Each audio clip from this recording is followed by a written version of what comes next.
अस्सलाम वालेकुम friends, welcome back to my channel Laiba health tips. Viewers, आज की इस वीडियो में मैं आपको बताऊंगी माहवारी के मसाइल के बारे में, जिनमें शामिल है माहवारी का लेट आना या ना आना और ज़्यादा आना, इसकी वजूहात क्या होती हैं। और इसके साथ मैं आपको बताऊंगी कि अगर आपके रहम में सोजिश है तो इसका इलाज आप कैसे कर सकते हैं। मखसूस अयाम के हवाले से बहुत सी ख़वातीन कई मसाइल का शिकार नज़र आती हैं। ख़वातीन में इन अयाम के आगाज़ से 24 घंटे कबल ही इसके आसार नमूदार होना शुरू हो जाते हैं, जिनमें बेचैनी, डिप्रेशन, सर दर्द, नींद की कमी, निज़ाम इंहिज़ाम की ख़राबी और जिस्म में दर्द शामिल हैं। इसकी बुनियादी वजह हार्मोन्स की बेरतबी को तसव्वुर किया जाता है। ख़वातीन में मखसूस अयाम का दौरानिया अमूमन 3 से 7 दिन तक हो सकता है। इसके अलावा हैज़ के पहले दिन से लेकर दूसरे हैज़ की शुरू होने तक का अरसा मेंस्ट्रुअल साइकिल कहलाता है और ये मुख्तलिफ ख़वातीन में होता है। ताहम इसका दौरानिया 28 से 35 रोज़ तक का हो सकता है। इस हवाले से कई ख़वातीन बड़े मसाइल का शिकार नज़र आती हैं, जिनमें कसरत हैज़ यानी सैलान खून में ज़्यादती इसकी कई वजूहात होती हैं, जिनमें फेब्राइड्स, रसूली, माहवारी में बेकायदगी वगैरह शामिल हैं। दूसरा बड़ा मसला एमेनोरिया हैज़ में बेकायदगी या माहवारी का रुक जाना है। इसकी कई वजूहात है, जिनमें खून की कमी, हार्मोन, डिप्रेशन, जहनी दबाव और हमल वगैरह शामिल हैं। तीसरा मसला जिससे अक्सर ख़वातीन दो चार नज़र आती हैं वो हैज़ में होने वाली तकलीफ़ है। ये दर्द, तकलीफ़ और हैज़ के 2-3 रोज़ तक जारी रहती हैं। हैज़ के हवाले से ख़वातीन में पाए जाने वाले ये वो आम मसाइल हैं जिन्हें संजीदगी से लेने के बजाय अक्सर ख़वातीन बेहतियाती कर लेती हैं। हालांकि मामूली सी एहतियाती तदाबीर, घरेलू टोटकों और देसी तरीका इलाज से इन मसाइल से निपटा जा सकता है।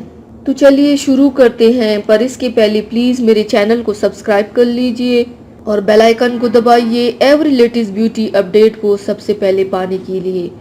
इसके लिए आप लोगों को चाहिए कसरत हैज़ के लिए दारचीनी को कसरत हैज़ और हैज़ से मुतल्लिक दूसरे मसाइल के लिए भी बेहतरीन तस्वर किया जाता है।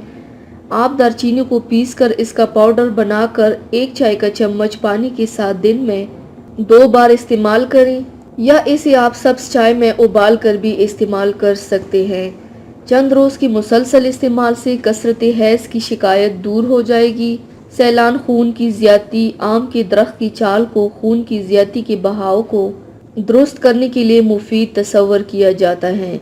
इसे पानी में उबाल कर इसका गाढ़ा सा जूस बना लें। अगर चाहे तो इसमें अंडे की सफ़ेदी शामिल कर सकते हैं। इस जूस का 1 या 2 चम्मच हर घंटे के बाद लें। ये अमल सैलानी खून की ज़्यादती को रोकने में बहुत मावन है।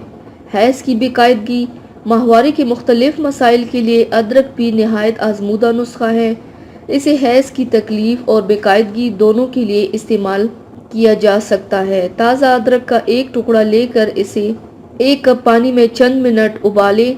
अगर आप चाहें तो इसमें हस्बे ज़ायका मीठा भी डाल सकते हैं। इस पानी को आप दिन में 2 बार खाने के 10 मिनट बाद इस्तेमाल करें। हैज़ की बाकायदगी के लिए इंतहाई मुफीद नुस्खा है।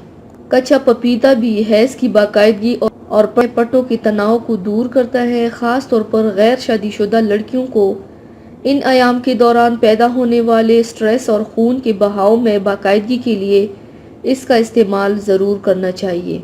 ये आपको किसी भी पंसारी की दुकान से बआसानी से मिल जाएंगे।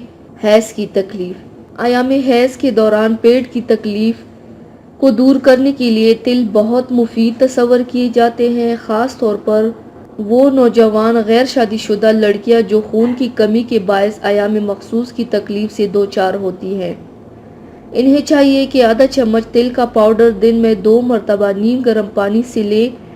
अयाम मखसूस की तकलीफ़ के लिए ज़रूरी है कि आप अपने आप को ज़्यादा गर्म रखें। ठंडे पानी से गुस्ल ना करें, गर्म पानी से गुस्ल करें। इसके अलावा गर्म पानी की बोतल या तौलिए से अपने पेट के निचले हिस्से पर टकोर करती रहें। अयाम हैज़ के दौरान पानी खूब पिए। केले का इस्तेमाल भी मुफीद रहता है, کیونکہ اس میں پوٹاشیم ہوتا ہے جو درد کو کم کرتا ہے۔ اس کے علاوہ رات گرم دودھ کا 1 گلاس ضرور پیے۔ خواتین کو حیض کے مسائل سے نمٹنے کے لیے ضروری ہے کہ وہ اپنی غذا پر بھرپور توجہ دیں۔ ماہواری کے آخری ہفتے میں قبض پیدا کرنے والی غذاؤں سے دور رہیں، جن میں کٹی، چکنائی اور پروٹین سے بھرپور غذائیں اور تلی ہوئی اشیاء شامل ہیں۔ ان ایام میں سبزیوں کا استعمال خوب کریں، جن میں کریلا، توری وغیرہ، البتہ آلو، بینگن اور پیلے کدو سے پرہیز کریں۔ اس دوران مچھلی بہترین غذا ہوتی ہے۔ تو ویورز، تھینکس فار واچنگ۔ میری ویڈیو کو لائک اور شیئر ضرور کیجیے گا۔ ملتے ہیں ایک اور نئی ویڈیو میں، تب تک کے لیے اللہ حافظ۔